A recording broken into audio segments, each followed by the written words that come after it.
এই দুনিয়ার মুসিবত, এই দুনিয়ার বিপদ কোনো বিপদ নয়। চক্ষু দুটো বন্ধ হওয়ার সাথে সাথে সব মুসিবত বিপদ শেষ। এত টাকার দরকার, এত সম্মানের দরকার, গাড়ি দরকার, বাড়ি দরকার, সম্পদ দরকার, বলেন তো চোখ বন্ধ হয়ে গেলে আর কিছুর দরকার হবে নাকি? আসল মুসিবত হলো কিয়ামতের ময়দানে। এমন মুসিবত আল্লাহ তাআলা সেই মুসিবতের দিনের কথা কোরআনে বর্ণনা করেন। কেমন মুসিবতের দিন? আমার আগেও হযরত একটু টাচ দিয়ে গেছে যে বিবস্ত্র অবস্থায় মানুষ উঠবে, কেউ কারো দিকে তাকানোর বিষয়টা চিন্তাও করবে না। এই দুনিয়ায় যেই মানুষগুলো আমার আপনার আপন, মা বাবা, সন্তান সন্ততি, বন্ধু, যা বলেন না কেন, কিয়ামতের দিন কেউ আমার আপনার সামনে আসতে চাইবে না। আল্লাহ তাআলা কোরআনুল কারীমের মধ্যে বলেন, ইয়াউমা ইয়াফিরুল মারউ মিন আখিহি ওয়া উম্মিহি ওয়া আবিহি ওয়া সাহিবাতিহি ওয়া বানিহি লিকুল্লি ইমরিইম মিনহুম ইয়াউমা ইযিন শা'নুন ইউগনি। আল্লাহ তাআলা বলেন, কিয়ামতের দিন ভাই ভাইয়ের থেকে পলায়ন করবে, ওয়া উম্মিহি ওয়া আবিহি, পিতামাতার থেকে পলায়ন করবে, ওয়া সাহিবাতিহি ওয়া বানিহি, স্ত্রী সন্তানদের থেকে পলায়ন করবে। সেই দিন প্রত্যেকটা মানুষ নিজের চিন্তায় বিভোর থাকবে, চিন্তিত থাকবে।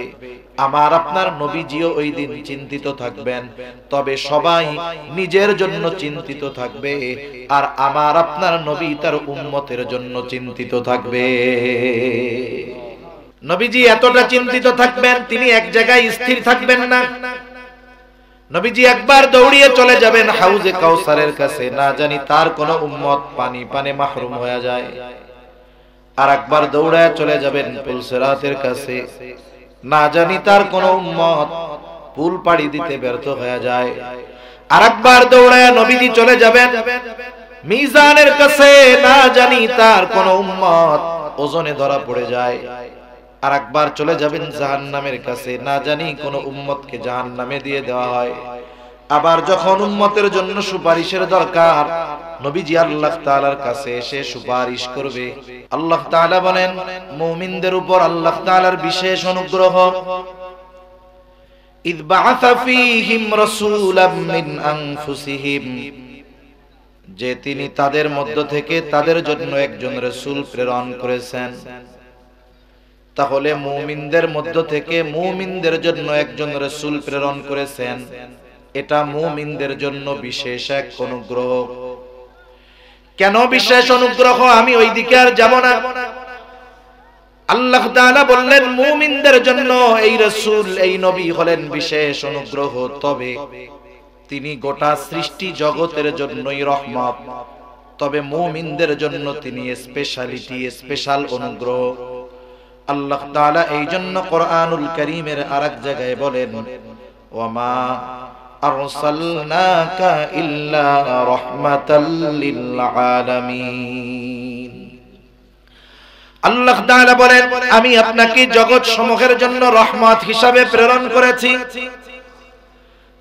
আলম এক বচন, আলামিন বহু বচন, তার মানে জগৎ একটা নয়, বহু জগতের স্রষ্টা হলেন আল্লাহ। আল্লাহ তাআলা বহু জগৎ সৃষ্টি করেছেন। আল্লাহ তাআলা যত জগৎ সৃষ্টি করেছেন সব জগতের জন্য হলেন রহমত। মুহাম্মাদুর রাসূলুল্লাহ সাল্লাল্লাহু আলাইহি ওয়াসাল্লাম। আবার পবিত্র কোরআনুল কারীমের সর্বপ্রথম সূরা, সবচাইতে যেই সূরার তিলাওয়াত বেশি হয়, প্রতি ওয়াক্তের প্রতি রাকাত নামাজে সূরা ফাতিহা লাগে। তবে ইমামের পেছনে যখন নামাজ পড়ি, ইমামের কেরাত, মুসল্লির কেরাত ইমাম পড়ে, একা যখন পড়ি প্রত্যেক রাকাতে নিজে সূরা ফাতিহা পড়ি। সূরা ফাতিহার শুরুতেই আমরা বলি আলহামদুলিল্লাহি রাব্বিল আলামিন। সূরা ফাতিহার শুরুতেই বলি আলহামদুলিল্লাহ, সকল প্রশংসা আল্লাহর জন্য। কে আল্লাহ? একটু বিশ্লেষণ করে আল্লাহই জবাব দেন, সকল প্রশংসা আল্লাহর জন্য, যিনি জগৎ সমূহের রব, যত জগৎ আছে সব জগতের প্রতিপালক রব হলেন আল্লাহ, আর যত জগৎ আছে সব জগতের রহমত হলেন মুহাম্মাদুর রাসূলুল্লাহ। গোটা কুল কায়নাতের সৃষ্টি জগতের এমন একটা ইঞ্চি জায়গাও নাই যেই জায়গার রব আল্লাহ তাআলা নয়। আছে এরকম একটা জায়গা যে আপনাদের এলাকায় 1 ইঞ্চি জায়গা আছে, এই ইঞ্চি জায়গার মালিক আল্লাহ না, এরকম আছে? যেমন গোটা সৃষ্টি জগতের রব আল্লাহ, গোটা সৃষ্টি জগতের রহমত হলেন মুহাম্মাদুর রাসূলুল্লাহ। এই জন্য নবী রহমাতুল লিল আলামিন হওয়ার কারণে গোটা সৃষ্টি জগতের সব সৃষ্টি উপকৃত হয়। কাফেররাও নবীজির কারণে উপকৃত হয়েছে, তাদের পাপাচার অনাচার অবাধ্যতার কারণে নবীজির কারণেই নগদে শাস্তি আসে নাই। সহিহ মুসলিমের থেকে একটা ঘটনা শোনাই আপনাদের। আবু জেহেল একদিন নবীজির সামনে আসছে, নবীজিকে শোনায় শোনায় আল্লাহ তাআলার কাছে দোয়া করতেছে। নবীজিকে শোনায় বলতেছে, আল্লাহ আপনি যদি সত্যই এই কোরআন মুহাম্মাদের উপরে নাজিল করে থাকেন, তাহলে আমাদের উপরে পাথর বর্ষণ করেন অথবা যন্ত্রণাদায়ক শাস্তি দেন। আবু জেহেল দোয়া করে কার কাছে? জবান খুলে বলেন তো।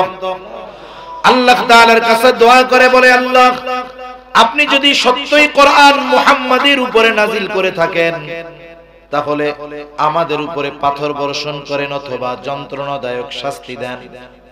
প্রথম কথা হইল, আবু জেহেল কি আল্লাহকে বিশ্বাস করতো নাকি? বলে হ্যাঁ।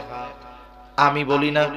আল্লাহকে যে বিশ্বাস করতো এই বিষয়টা আল্লাহ তাআলা কোরআনুল কারীমের অনেক জায়গায় বলেন।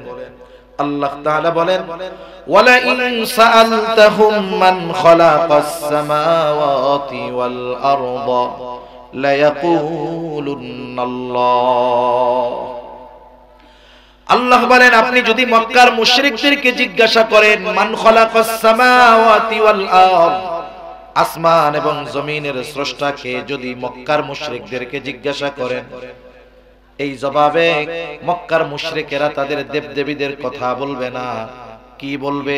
আল্লাহ তাআলা দুইটা তাকিদ যোগ করে বলেন, লা ইয়াকুলুন্নাল্লাহ, অবশ্যই অবশ্যই তারা বলবে আসমান জমিনের স্রষ্টা হলেন আল্লাহ। আল্লাহ তাআলা আরেক জায়গায় বলেন, ওয়ালা ইন সাআলতাহুম মান নাযালা মিনাস সামাই মাআন ফাআহইয়া বিহিল আরদ বা'দা মাউতিহা লা ইয়াকুলুন্নাল্লাহ। আপনি যদি তাদের কাছে জানতে চান, জিজ্ঞাসা করেন মান নাযালা মিনাস সামাই মাআ, কে আসমান হতে পানি বর্ষণ করে? শুধু তাই না, বর্ষিত এই পানির দ্বারা কে মৃত জমিনকে পুনরায় পুনরুজ্জীবিত করে? অর্থাৎ ফসল চাষাবাদের অনুপযুক্ত জমিন, ফেটে চৌচির হয়ে যাওয়া জমিন কে পানি বর্ষণের মাধ্যমে ফসল উৎপাদনের উপযুক্ত করে তোলে। ওরা ওদের দেবদেবীদের কথা বলবে না। কি বলবে? আল্লাহ তাআলা দুইটা তাকিদ যোগ করে বলেন, আপনার এই প্রশ্নের জবাবে তারা কি বলবে? লা ইয়াকুলুন্নাল্লাহ, তারা বলবে অবশ্যই অবশ্যই এইগুলো যিনি করেন তিনি কে? আল্লাহই পানি দেন, আল্লাহই এই জমিনকে, মৃত জমিনকে আবার জীবিত করেন, ফসল চাষাবাদের অনুপযুক্ত জমিনকে উপযুক্ত করে তোলেন। আল্লাহ রাব্বুল আলামিন আরেক জায়গায় বলেন, ওয়ালা ইন সাআলতাহুম মান খালাকাহুম লা ইয়াকুলুন্নাল্লাহ। আল্লাহ তাআলা বলেন, আপনি যদি তাদেরকে জিজ্ঞাসা করেন তাদের স্রষ্টা কে, তাদেরকে কে সৃষ্টি করেছে, আল্লাহ তাআলা আবার ওই একই কথা, লা ইয়াকুলুন্নাল্লাহ, অবশ্যই অবশ্যই তারা বলবে আমাদের স্রষ্টা হলেন আল্লাহ। এটা মক্কার মুশরিকদের আল্লাহর প্রতি বিশ্বাস। তবে বিষয় হলো, আল্লাহ তাআলার প্রতি এই বিশ্বাস থাকার পরেও এরা বেঈমান কেন, কাফের কেন? কারণ ওরা আল্লাহ তাআলার সাথে এমন কিছু শিরক করে যার কারণে তাদের এই বিশ্বাস মূল্যহীন হয়ে যায়, এজন্য তারা কাফের। আবার নবীজি আরেক জায়গায় এক হাদিসের মধ্যে আসছে, নবীজি বলেন, আল্লাহ তাআলা আবু জেহেলের দোয়াও কবুল করেছেন।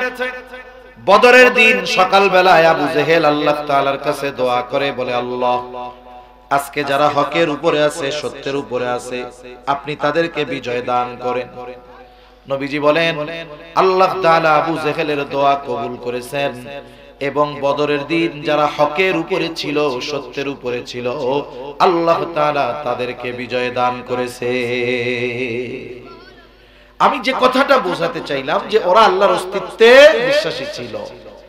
এখন আবু জেহেল দোয়া করতেছে নবীজিকে শুনিয়ে শুনিয়ে। দোয়াটা কি? যে আপনি যদি সত্যই কোরআন আবু জেহেলের উপর, মুহাম্মাদের উপরে নাজিল করে থাকেন, তাহলে আমাদের উপরে পাথর বর্ষণ করেন, নাইলে যন্ত্রণাদায়ক শাস্তি দেন। এখন বলেন তো, কোন মানুষ কি নিজের উপরে শাস্তি, আযাব, গজব এগুলা চায়? কেউ চায়? তাহলে বলার কারণ কি? নবীজিকে শুনিয়ে বলার কারণ কি? নবীজিকে মূলত একটু তিরস্কার করা, একটু খোঁচা দেওয়া। যেমন অনেক সময় হয় দেখবেন, একটা মানুষ গরিব, দরিদ্র, অসহায় মানুষটা এখন ভালোভাবে শহরে গেছে, টাকা পয়সার মালিক হইছে, অশিক্ষিত ছিল, শিক্ষিত হইছে, এখন গ্রামের মধ্যে সর্বোচ্চ শিক্ষিত ব্যক্তি। এক সময় কি ছিল? সবচেয়ে মূর্খ, গরিব, অসহায়। এখন একটা মানুষের উন্নতি সবাই কিন্তু মেনে নিতে পারে না। উন্নতি দেখে কেউ খুশি হয়, কারো মনে হিংসা লাগে, ঠিক কিনা বলেন? এখন মানুষ প্রশংসা করতেছে ওই লোকের, যে এক সময় কিছুই ছিল না, আল্লাহ তাকে এখন অনেক কিছু দিছে। আমাদের গ্রামের সবচেয়ে শিক্ষিত ব্যক্তি, ধনী ব্যক্তি। ওই ব্যক্তি এক সময় আরেক বাড়িতে কাম করত, যার বাড়িতে কাজ করত সে দূরে দূরে দাঁড়ায় শুনতেছে যে মানুষ ওই লোকের প্রশংসা করতেছে, যেই লোক তার বাড়িতে কাজ করত। এটা এখন আর তার ভালো লাগতেছে না। আগে সে সম্পদশালী ছিল, এখন তার প্রশংসা করতেছে। এখন মানুষের কাছে গিয়া বলে, তোমরা কার কথা কইতেছো? কে এত টাকাওয়ালা হইছে? কে এত শিক্ষিত হইছে? বলে অমক, ওই ব্যক্তি।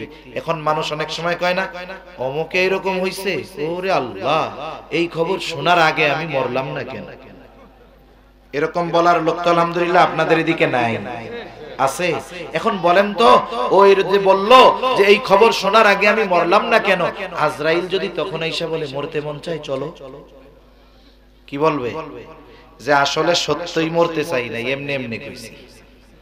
আবু জেহেল চায় না তার উপরে পাথর বর্ষিত হোক, আযাব আসুক, কিন্তু নবীকে শুনায়া বলার কারণ কি? নবীকে একটু কষ্ট দিতে চায়। কেমন যেন আল্লাহর কাছে বলে, আল্লাহ, আমি হইলাম এই এলাকার সবচাইতে বড় নেতা, আমার টাকা পয়সার অভাব নাই, লোকবলের অভাব নাই, আর আপনি কোরআন নাজিল করছেন ওর উপরে, এইটা হওয়ার আগে আমি বললাম না। মূলত কি? নবীজিকে ছোট করতে চায়। নবীজিও বুঝে এইটা, নবীজিকে উদ্দেশ্য করে বলতেছে। আল্লাহর হাবিবকে এমন কথা বলছে, আল্লাহ তাআলা সাথে সাথে নবীজির জবান দিয়া ওহী পাঠায়া দিছে। কেমন যেন আল্লাহ তাআলা বলেন, ও আবু জেহেল রে, তুমি যেটা চেয়েছো তুমি সেটারই উপযুক্ত, তুমি আযাব পাওয়ারই উপযুক্ত, তবে কেন তোমারে আমি আযাব দেই না শোনো। আল্লাহ তাআলা আমার আপনার নবীর জবান দিয়ে বের করেন, নবীকেও বলেন, ও আমার হাবিব, ওরা আপনার সাথে যেমন আচরণ করে, যা বলে তাতে শাস্তির উপযুক্ত, তবে কেন আমি শাস্তি দেই না। আল্লাহ তাআলা কোরআনুল কারীমের মধ্যে বলেন, ওয়া মা কানাল্লাহু লিয়ুআযযিবাহুম ওয়া আনতা ফীহিম। আল্লাহ তাআলা বলেন, আপনি যতক্ষণ তাদের মধ্যে আছেন, আপনি তো রহমাতুল লিল আলামিন। যেই জায়গায় রহমত আছে ওই জায়গায় আমি আল্লাহ আযাব দেই কেমনে? শুধুমাত্র আপনি তাদের মধ্যে থাকার কারণে আমি আল্লাহ আপনার সম্মানার্থে তাদের আযাব দেই না। তাহলে এমন আচরণের কারণেও কাফেররা নবীজির জন্য বেঁচে গেছে। ওই নবীর উম্মতের প্রতি দরদ, মায়া, মোহাব্বত, ভালোবাসা, আমাদের প্রতি নবীজির কত মোহাব্বত, কত ভালোবাসা, এটা কল্পনাও করা যাবে না। কেমন ভালোবাসতেন নবীজি, যে যাকে ভালোবাসে তার জন্য চিন্তিত থাকে, ঠিক কিনা বলেন? নবীজিও উম্মতের জন্য চিন্তিত ছিলেন। আব্দুল্লাহ ইবনে আমর ইবনুল আস রাদিয়াল্লাহু তাআলা আনহু বলেন, আন্নান নবী সাল্লাল্লাহু আলাইহি ওয়াসাল্লাম তাআলা মা কাউলুল্লাহি আযজা ওয়া জাল্লা ফি ইব্রাহিম আলাইহিস সালাম। এক মজলিসের মধ্যে সবাই বসা, নবীজি কোরআন থেকে ওই আয়াত তিলাওয়াত করলেন যা ইব্রাহিম আলাইহিস সালামের ব্যাপারে আল্লাহ নাজিল করেছে। কি নাজিল করেছে ইব্রাহিম আলাইহিস সালামের ব্যাপারে? ইব্রাহিম আলাইহিস সালাম তার গুনাহগার উম্মতের ক্ষমা চেয়ে আল্লাহ তাআলার কাছে দোয়া করতেছে। কি দোয়া? পবিত্র কোরআনুল কারীমের 13তম পারা সূরা ইব্রাহিমের মধ্যে আল্লাহ তাআলা বলেন, রব্বি ইন্নাহুন্না আযলালনা কাসীরাম মিনান নাস ফামান তাবিআনি ফাইন্নাহু মিন্নি ওয়ামান আসানি ফাইন্নাকা গফুরুর রহিম। ইব্রাহিম আলাইহিস সালাম বলতেছে, রব, এই প্রতিমাগুলো, এই মূর্তিগুলো অধিকাংশ মানুষকে পথচ্যুত করে ফেলেছে, পথভ্রষ্ট করে ফেলেছে। তবে ফামান তাবিআনি ফাইন্নাহু মিন্নি, যারা আমার আনুগত্য করেছে তথা মূর্তি পূজা বাদ দিয়ে ঈমান এনেছে, ফাইন্নাহু মিন্নি, সে তো আমার দলভুক্ত। তবে ওমান আসানি, যারা ঈমান আনে নাই, যারা আমার আনুগত্য করে নাই, ঈমান যদিও না আনে, তারা তো ইব্রাহিম আলাইহিস সালামেরই উম্মত। ঠিক কিনা বলেন? নবীজির নবুয়তির পর থেকে নিয়ে কিয়ামত পর্যন্ত এই পৃথিবীতে যত মানুষ আসবে, হোক সে মুমিন হোক সে কাফের, সকলেই নবীজির উম্মত। ইব্রাহিম আলাইহিস সালাম তার গুনাহগার উম্মতের ব্যাপারে চিন্তিত, কারণ অনেক সময় বিষয়টা এমন হয় নবীগণ গুনাহগার উম্মতের ব্যাপারে চিন্তিত বেশি থাকেন। যেমন একটা মানুষের যদি 4টা ছেলে থাকে, 4 ছেলের 3 ছেলে খুব ভালো, একেবারে ইমানদার, পরহেজগার, নামাজি, মুত্তাকি, আর একটা ছেলে সবচাইতে খারাপ। এই 3 জনের ভালোকে যদি একদিকে রাখা হয়, একজনের খারাপই তার চাইতে বেশি হবে। এখন বলেন তো, মা বাবা সব সময় ওই ভালো 3 জনকে নিয়ে বেশি চিন্তা করে নাকি খারাপটাকে নিয়ে চিন্তা বেশি করে? শুধু তাই না, যখনই আল্লাহর কাছে দোয়া করে বলে, আল্লাহ আমার এই ছেলেটা যদি ভালো হয়ে যাইতো, ওকে যদি ভালো দেখা মরতে পারতাম, তাহলে মরেও শান্তি পাইতাম। এই চিন্তার কারণে, মুহাব্বতের কারণে, ভালোবাসার কারণে খারাপ হলেও ওর জন্য চিন্তা বেশি থাকে। কেন? বলে মা তো তার বাচ্চারে, সন্তানকে ভালোবাসে, বাপ তার সন্তানকে ভালোবাসে। এই ভালোবাসার কারণে খারাপ সন্তানের ভালো হওয়ার ব্যাপারে আল্লাহর কাছে বলে। ঠিক কিনা বলেন? বলেন তো, মা বাবা সন্তানকে যত ভালোবাসে, তার চাইতে নবী তার উম্মতদেরকে বেশি ভালোবাসে না কম ভালোবাসে? কোনো সন্দেহ আছে? কোনো সন্দেহ নেই। আসলে কে ভালোবাসে আমাদের? ভালো তো বাসে সে, মুসিবতে পাশে থাকে যে। আপনি মনে করেন এখান থেকে সুনামগঞ্জ গেছেন, একটা লোক আপনারে, শুধু আপনার এলাকার মানুষ আপনারে শুধু বলে, ভাই আপনারে খুব ভালোবাসি, আপনার জন্য জীবন দিয়া দিব। আপনার কানের কাছে এসে শুধু এই ওয়াজ শোনায়, কি বলে? আপনাকে খুব ভালোবাসি ভাই, আপনার লাগি জীবন দিয়া দিব। আপনি মনে করতেছেন, যাক আইসি এমন এক লোক, আমারে যদি কেউ আঘাত করে সে আমার পাশে থাকবে, মুসিবতে পাশে থাকবে। তা আপনি এই লোকটাকে নিয়ে, যে আপনারে খুব ভালোবাসার গল্প দেয়, এর নিয়ে গেছেন সুনামগঞ্জ। সুনামগঞ্জ বাজারে, শহরে গেছেন, যে কোনো একটা অনাকাঙ্ক্ষিত ঝামেলা হয়ে গেছে, আপনি একটা মুসিবতে পড়ে গেছেন। মুসিবতে পড়লে কাছে থাকবে কে? যে সবচেয়ে বেশি ভালোবাসে। ঠিক না? আপনি চিন্তা করতেছেন, মুসিবতে তো পড়ছি, আমি তো একা না, সাথে আমার বন্ধুও আছে। ঠিক না? আপনি বন্ধুর সাহায্যের আশায় ডাইনে তাকায় দেখেন, বামে তাকায় দেখেন, পিছে তাকায় দেখেন, বন্ধু হাওয়া হয়ে গেছে। একটু আগে যে আপনারে বলছে আপনার জন্য জীবন দিতে তৈয়ার, এরই খবর নেই। এখন এই মুসিবত থেকে কোনো মতে বেঁচে বাড়িতে আসছেন, মোটরসাইকেল থেকে যেই নামছেন, ওই লোক দৌড়ে এসে হাজির, ভাই আপনারে খুব ভালোবাসি। আপনি এখন এর কি করবেন বলেন না? হাদিয়া দিবেন? হাদিয়া দিবেন হলো থাপ্পড় দিবেন, জুতার পিটা দিবেন, বলবেন চিটিংবাজ, মিথ্যুক, প্রতারক, বাটপার, তুই যদি সত্যি আমাকে ভালোবাসতি তাইলে ওই বিপদে যখন পড়ছি সব চলে গেলেও তুই আমার পাশে থাকতি। ঠিক কিনা বলেন? এই দুনিয়ার মুসিবত, এই দুনিয়ার বিপদ কোনো বিপদ নয়। চক্ষু দুটো বন্ধ হওয়ার সাথে সাথে সব মুসিবত বিপদ শেষ। এত টাকার দরকার, এত সম্মানের দরকার, গাড়ি দরকার, বাড়ি দরকার, সম্পদ দরকার। বলেন তো চোখ বন্ধ হয়ে গেলে আর কিছুর দরকার হবে নাকি?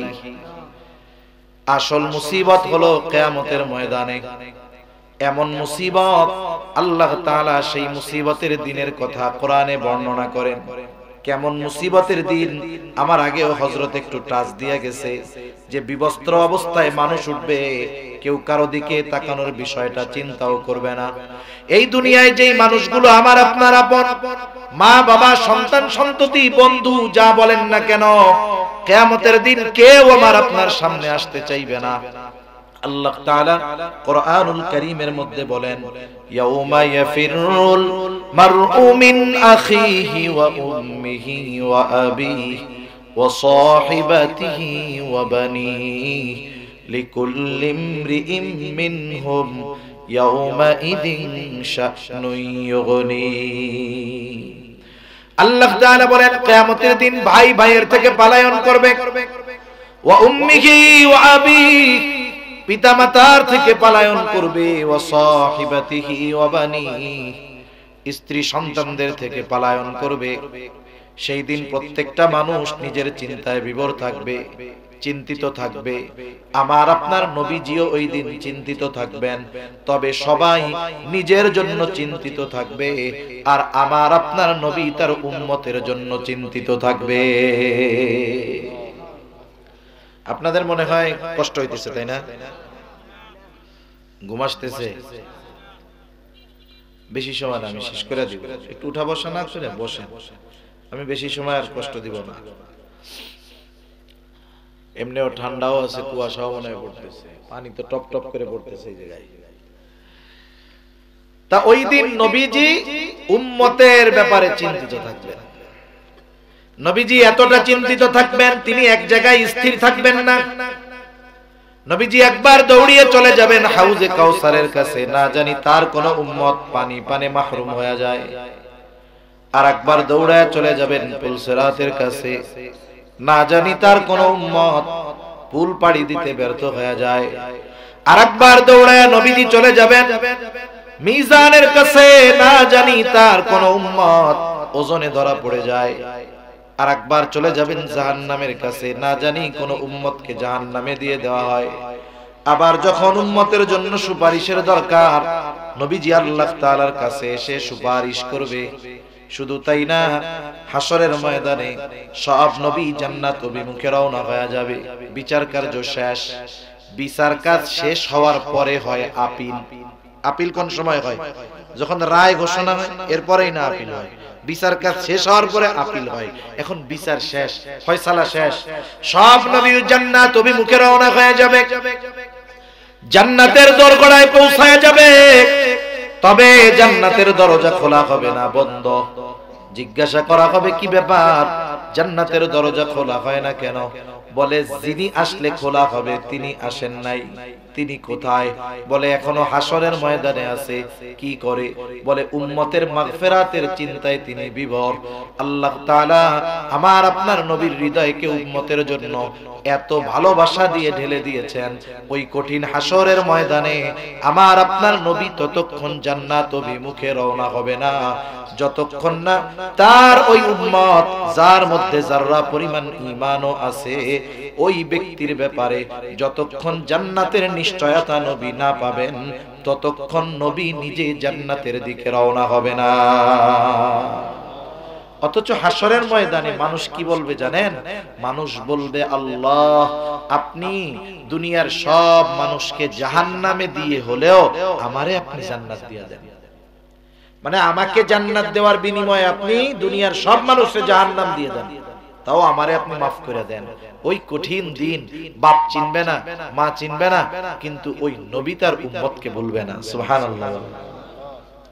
সেই জন্য সব নবী তার উম্মতকে ভালোবাসে। ইব্রাহিম আলাইহিস সালামও ভালোবাসে। ইব্রাহিম আলাইহিস সালাম আল্লাহর কাছে বলতেছে, ওয়া মান আসানি ফাইন্নাকা গফুরুর রহিম। যারা যে আমার আনুগত্য করে নাই, কেমন যেন বলে, আল্লাহ ও তো আমার উম্মত, আর আপনি তো গফুর, আপনি তো রহিম, আপনি যদি চান আমার ওই গুনাহগার উম্মতটাকেও আপনি মাফ করে দিতে পারে। মূলত মাফ চাইতেছে উম্মতের জন্য।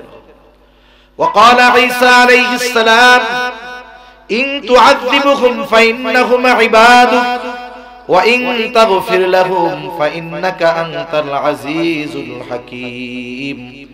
ঈসা আলাইহিস সালাম আল্লাহর কাছে বলে, ইন তুআযিবহুম ফাইন্নাহুম ইবাদুক, আয় আল্লাহ আপনি যদি তাদেরকে শাস্তি দেন তারা তো আপনারই বান্দা, ওয়া ইন তাগফির লাহুম আর যদি আপনি তাদেরকে maaf করে দেন, ফাইন্নাকা আনতাল আজিজ আপনি হলেন মহাপরাক্রমশালী, আপনি হলেন হাকিম মহাপ্রজ্ঞাময়।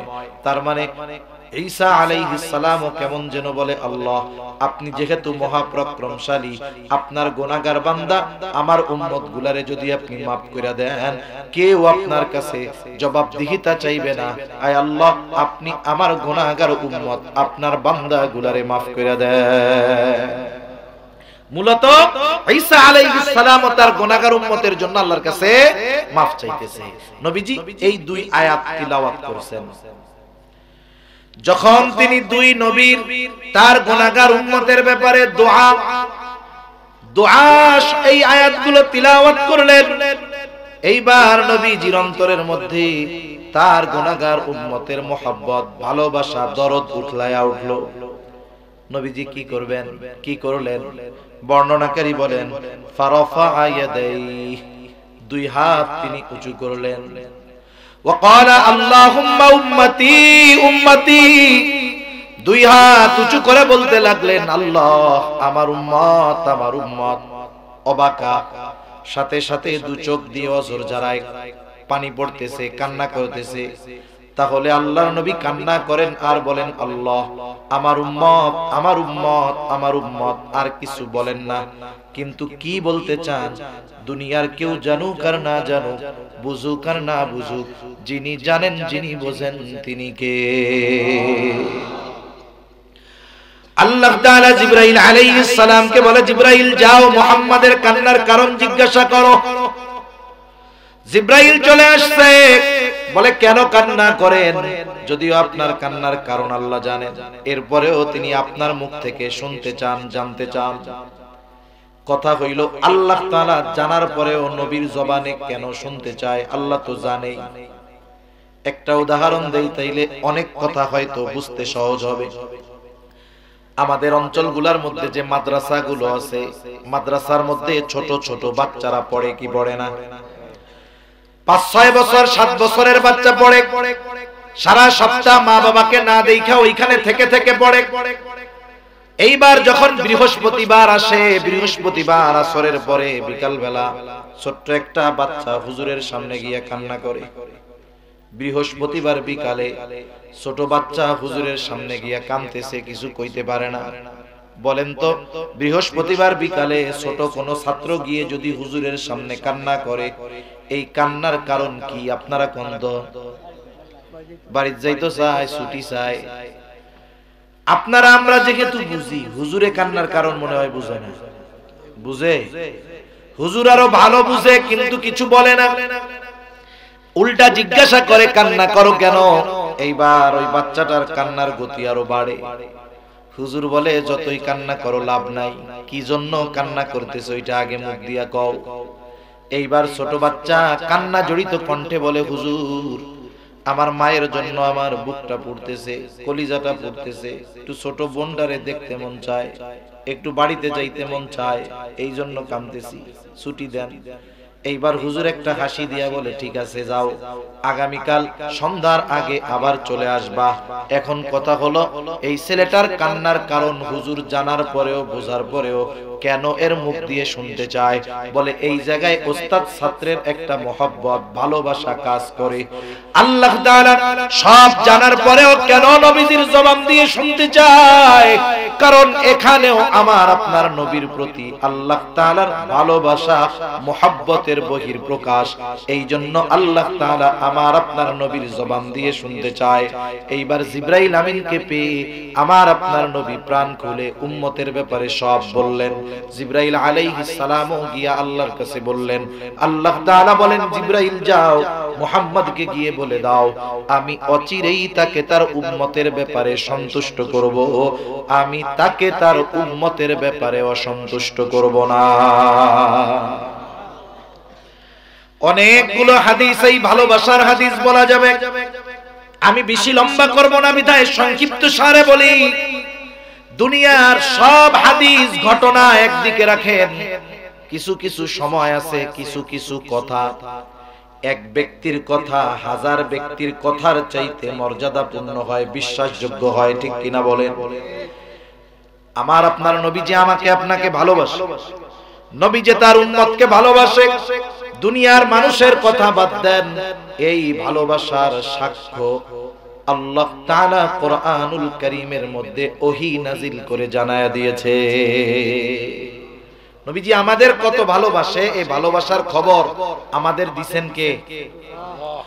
আল্লাহ তাআলা সেই কথাই বলেন, লাকাদ জাআকুম রাসূলুম মিন আনফুসিকুম আজিজুন আলাইহি মা আনিতুম হারিসুন আলাইকুম বিল মুমিনিনা রাউফুর রহিম।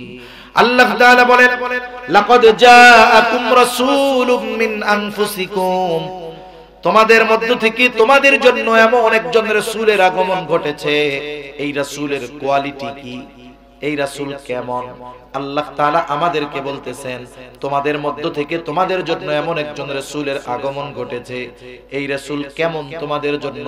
এক নাম্বার আল্লাহ তাআলা বলেন আজিজুন আলাইহি মা আনিতুম, তোমাদের জন্য যেই বিষয়টা কষ্টের সেটা তার জন্য কষ্টকর। মানে উম্মত যেটাতে কষ্ট পায় নবীজিও সেটাতে কি পায়? কষ্ট পায়। বলে সমব্যথী, সমব্যথী, আমার কষ্টটা আরেকজন অনুভব করে। কেন কেন একজন কষ্ট পাইলে আরেকজন কেন করে? এটা কিভাবে সম্ভব? আমি একটা উদাহরণ দেই, তাইলে বুঝতে সহজ হবে আশা করি। কষ্ট হয় না তো আপনাদের? এক লোকের একটা বাচ্চা আছে, 3 বছর 2.5 বছর বয়স। বাচ্চা যখন একবারে ছোট থাকে, বিছানায় পড়ে থাকে, 2-3 মাস বয়স, সন্তান হিসাবে তার প্রতি বাবা মার মহব্বত আছে না নাই? কিন্তু যখন একটু বড় হয়, বুলি ফুটে, মুখ ফুটে, মা মা ডাকে, আব্বু আব্বু ডাকে, বলেন তো ওই ছোটবেলার চাইতে এই বাচ্চার প্রতি এখন মহব্বত বাড়ে না কমে? অনেক বাড়ে, অনেক।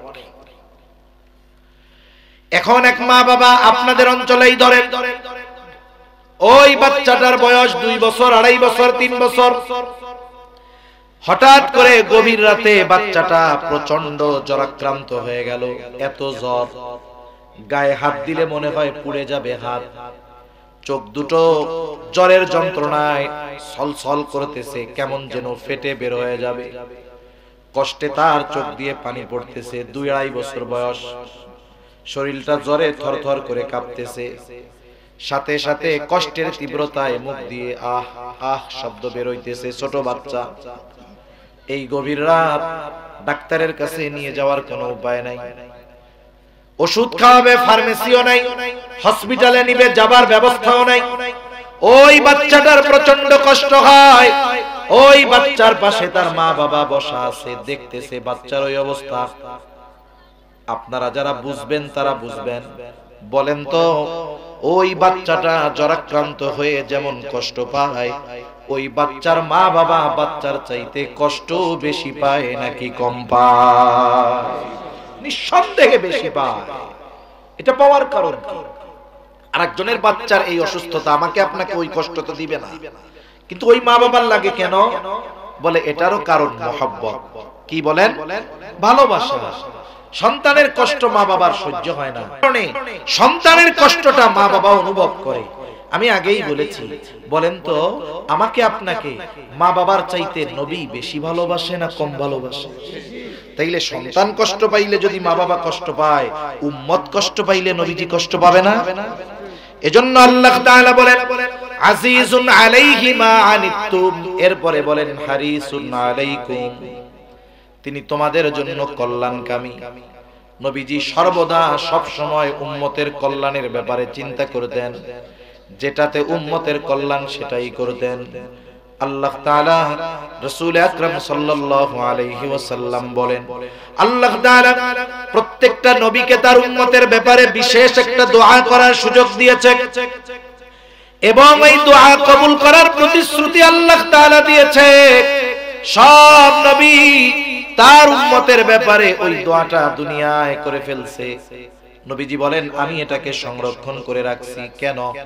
বলে কিয়ামতের দিন ওই দোয়াটাকে আমি আমার উম্মতের জন্য সুপারিশ হিসাবে ব্যবহার করব। শুরুতে আরেকটা কথা বলছি, মনে আছে কিনা জানি না।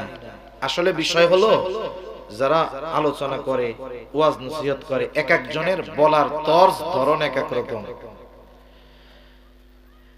অনেক সময় দেখা যায় একজন সামনে আসতেছে যেটা বলতেছে, আবার অনেকে আছে যে তার পিছের আলোচনা মনে না রাখলে, খেয়াল না করলে পরবর্তীটা বোঝা কঠিন হয়ে যায়।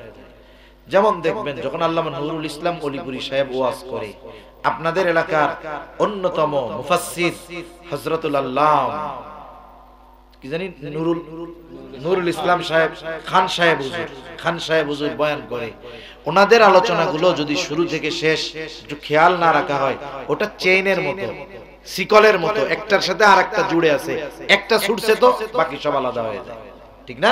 এজন্য পিছের কথাগুলো খেয়াল রাখতে হয়, তাহলে পরবর্তীটা বুঝতে সহজ হয়। আল্লাহ তাআলা প্রথমে বললেন তিনি হলেন আজিজুন আলাইহি মা আনিতুম হারিসুন আলাইকুম, নবী এমন নবী তোমাদের জন্য সমব্যথী, তোমাদের কল্যাণকামী।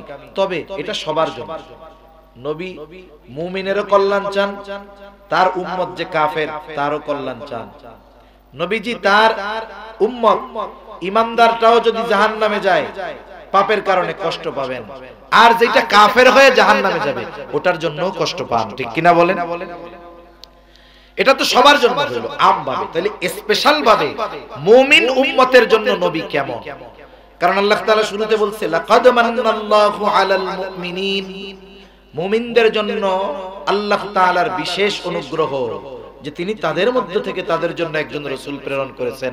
তাহলে বোঝা গেল মুমিনদের জন্য নবী স্পেশাল কিছু, মুমিনদের জন্য নবী স্পেশাল কিছু। মুমিনদের জন্য একটা কষ্ট সবাই যদি পায়, এটা সবাই মানুষ হিসাবে খারাপ লাগবে, কিন্তু যখন সন্তান কষ্ট পাবে, অন্যদের কষ্ট পাওয়ায় যতটুকু খারাপ লাগছে, নিজের ছেলেটা পাইলে কষ্ট কম লাগবে না বেশি লাগবে? যারা ঈমান এনেছে তারা তো স্পেশাল উম্মত, এই জন্য স্পেশাল উম্মতের প্রতি নবীজি কেমন? আল্লাহ তাআলা বলেন বিল মুমিনিনা রাউফুর রহিম, আর নবীজি মুমিনদের জন্য হলেন রাউফ, মুমিনদের জন্য হলেন রহিম। রাউফুর রহিম এই শব্দ দুটি আল্লাহ তাআলার গুণবাচক শব্দ। দুনিয়ার কোন মাখলুক রাউফ হতে পারে না, দুনিয়ার কোন মাখলুক রহিম হতে পারে না। জবান খুলে বলেন তো রাউফুর রহিম কে? ওই আল্লাহ রাউফুর রহিম, অর্থ হলো অতি সদয় পরম দয়ালু। কে? জোরে বলেন, আরো জোরে বলেন কে? ওই অতি সদয় পরম দয়ালু আল্লাহ তার নবীর উম্মতের প্রতি কেমন সদয়, কেমন দয়া, এটা বোঝাতে গিয়ে আলাদা শব্দ ব্যবহার করেন নাই, বরং নিজের গুণবাচক এই শব্দ দুটি নবীর সাথে ব্যবহার করে বলেন এই নবী হলেন এমন এক নবী বিল মুমিনিনা রাউফুর রহিম, নবী হলেন মুমিন উম্মতদের জন্য অতি সদয় পরম দয়ালু। আপনারা কথাটা বুঝেন নাই, যদি বুঝতেন সুবহানাল্লাহ এইরকম না খাওয়াইয়া মানুষের মতো বের হইতো না। আল্লাহ যে নবীর শানে কি বলেছে এটা আপনারা বুঝেন নাই, আমি বুঝাইতে পারি নাই, এটা আমার ব্যর্থতা। কিন্তু যদি ওলামায়ে কেরাম থাকে, ওনারা বুঝতে পারছেন যে আল্লাহ তাআলা নবীর ব্যাপারে কি শব্দ ব্যবহার করেছে, এটা ওনারা বুঝতে পারছেন। যদি আপনারা বুঝতেন তাহলে সুবহানাল্লাহ ওই না খাওয়াইয়া মানুষের মতো বেরাইতো না, জবানটা খুলে বলতেন সুবহানাল্লাহ, যে নবীর ব্যাপারে আল্লাহ কি বলছে। আমরা আল্লাহকে বলি আল্লাহ আপনি রউফুর রহিম, আল্লাহ নবীজিরে বলতেছে আপনি রউফুর রহিম। সুবহানাল্লাহ বলেন। উম্মতের ব্যাপারে আপনি রউফুর রহিম। তাহলে নবীজির উম্মতের প্রতি কেমন ভালোবাসা বুঝতে বাকি আছে। এখন বলেন, যিনি আমাদেরকে এত ভালোবাসেন, যিনি আমাদের এত মহব্বত করেন, তার এই মহব্বতের প্রতিদান দেওয়ার দরকার আছে না নাই? যে দিবে সে তো ভালো, যে না দিবে ওটা তো মির্জাফর, ঠিক কিনা বলেন? এখন নবীজি আমাদেরকে এত ভালোবাসেন, আমাদেরও নবীজিকে ভালোবাসতে হবে। নবীজি আমাকে আমার জীবনের চাইতে বেশি ভালোবাসে, আপনি আপনাকে কত ভালোবাসেন তার চাইতে নবী বেশি ভালোবাসে। নবীকেও এই জন্য আমার আপনার নিজের জীবনের চাইতে বেশি ভালোবাসতে হবে। নবীকে ভালোবাসবো কেমনে? সব সময় তো জীবন দেওয়ার সুযোগ নাই। আবু বকর নবীকে সামনে পেয়েছে, নিজের সব সম্পদ এনে নবীর সামনে রাখছে। হযরত তালহা নবীজিকে সামনে পেয়েছে, নিজের বুকটাকে নবীর জন্য কাফেরদের অস্ত্রের আঘাতে, অস্ত্রের সামনে নিজের বুকটা নবীর জন্য ঢাল বানায়া দিছে। আমি আপনি নবীজিকে সামনে পাই নাই, কেমনে ভালোবাসবো? নবীজি বলেন আমাকে ভালোবাসার পদ্ধতি শোনো। নবী বলেন মান আহাব্বা সুন্নতি ফাকাদ আহাব্বানি ওয়া মান আহাব্বানি কানা মাই ফিল জান্নাহ। নবীজি বলেন যে আমার সুন্নাতকে ভালোবাসলো সে আমাকে ভালোবাসলো, আর নবীকে ভালোবাসলে লাভ কি? বলে আমার সাথে জান্নাতে থাকবে। সুবহানাল্লাহ। নবীর সাথে জান্নাতে থাকতে পারা এটা বড় সৌভাগ্যের ব্যাপার। হযরত আনাস রাদিয়াল্লাহু তাআলা আনহু বলেন, এক বেদুইন গ্রাম্য সাহাবী নবীজির কাছে এসে প্রশ্ন করতেছে, ইয়া রাসূলুল্লাহ মাতা সাআহ, হে আল্লাহর রাসূল কিয়ামত কখন হবে, কখন আসবে? এই ব্যক্তির প্রশ্নের ভাব এমন ছিল সে কিয়ামতের জন্য প্রস্তুত, কিন্তু কিয়ামত আসতেছে না। এই জন্য নবী পাল্টা প্রশ্ন করলেন তাকে, মা আদাত তালাহা, তুমি কিয়ামতের জন্য কি সংগ্রহ করেছো? লোকটা বলে আমি আল্লাহ এবং তার রাসূলকে ভালোবাসি। নবীজি জবাব দিলেন, আল মারউ মা'a মান আহাব্বা, যে যাকে ভালোবাসে তার সাথেই অবস্থান করবে। এইবার লোকটা বাড়ির পথে হাঁটা দিল কথাটা শুইনা। হযরত আনাস রাদিয়াল্লাহু তাআলা আনহু বলেন, আমরা নবীর মুখে এই কথাটা শ্রবণ করবার পর এত খুশি হয়েছি যে ইসলাম গ্রহণের পরে আর কোন কথায় আমরা এত খুশি হই নাই। হযরত আনাস রাদিয়াল্লাহু তাআলা আনহু বলেন, আমি আশা রাখি জান্নাতে নবীর সাথে থাকব। আবু বকর ওমর রাদিয়াল্লাহু তাআলা আনহুমার সাথে জান্নাতে থাকতে পারবো, যদিও তাদের দুইজনের মতো আমল করতে পারি নাই, কিন্তু তাদের যেহেতু মহব্বত করি, নবীকে যেহেতু সর্বোচ্চ মহব্বত করি, আশা করি জান্নাতে আমি তাদের সাথে থাকতে পারবো। তাহলে নবীর সুন্নাতকে মহব্বত করলে নবীর সাথে জান্নাতে থাকা যায়। জান্নাতে যদি নবীর সাথে থাকতে হয় আগে তো জান্নাতে যাওয়া লাগবে, ঠিক কিনা বলেন? জান্নাতে কে যাবে? মূলনীতি নবীজি বলেন, কুল্লু উম্মতি ইয়াদখুলুনাল জান্নাতা ইল্লা মান আবা। নবীজি বলেন আমার সব উম্মত জান্নাতে প্রবেশ করবে, আবা উম্মত ছাড়া। জিজ্ঞাসা করা হলো আবা উম্মত কারা? নবীজি বললেন মান আতাআনি দাখালাল জান্নাহ ওয়া মান আসানি ফাকাদ আবা। নবীজি বলেন আমার আনুগত্য যে করেছে সে জান্নাতে যাবে, আর আনুগত্য যে করে নাই আবা উম্মত সে জাহান্নামে যাবে।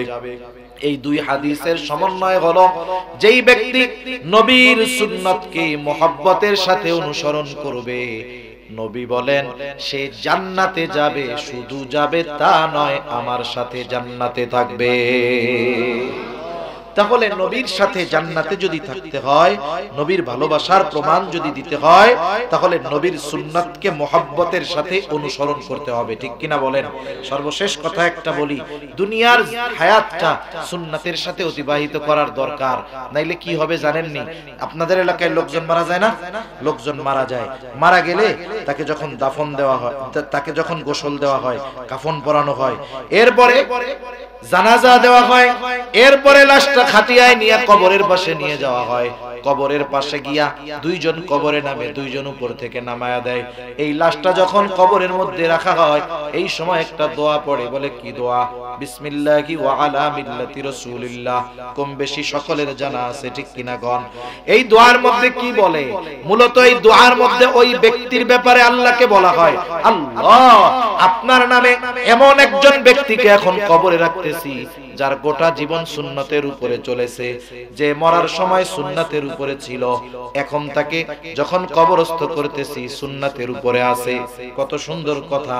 দেখা গেল এই দোয়া পড়ে যাকে কবরে রাখা হলো, জীবনে সুন্নতের ধারের কাছে যায় নাই।